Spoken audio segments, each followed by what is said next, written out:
Monsieur le Vice-président, Excellences, distingués délégués, je suis préoccupé par la situation en République démocratique du Congo depuis des années et c'est un sentiment partagé par presque tous mes prédécesseurs. Aujourd'hui, la situation est encore plus grave et alarmante.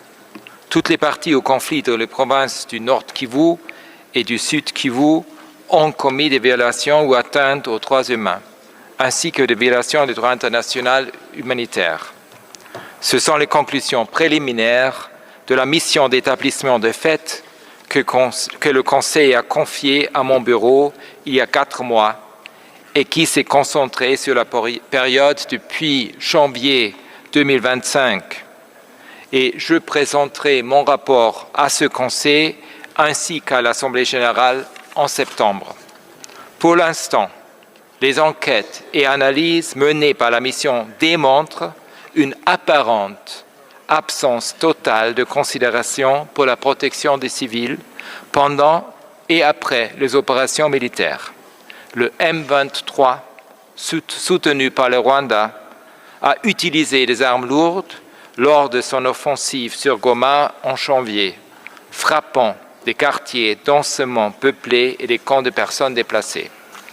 Quand les forces armées de la RDC se sont repliées, il y a eu un effondrement total de la chaîne de commandement, de contrôle et de discipline militaire.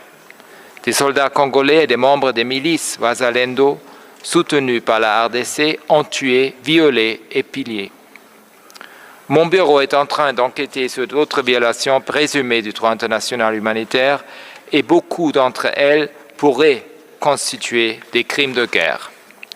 Après avoir pris le contrôle de villes et villages, le M23 a arrêté arbitrairement des policiers et de nombreux civils, y compris des enfants.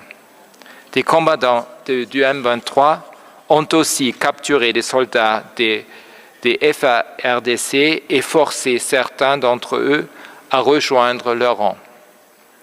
Des témoins ont raconté à mon équipe que les personnes capturées étaient et restent encore détenues dans des conditions inhumaines, dans des camps militaires comme celui de Rumangabo ou dans des lieux de détention informels.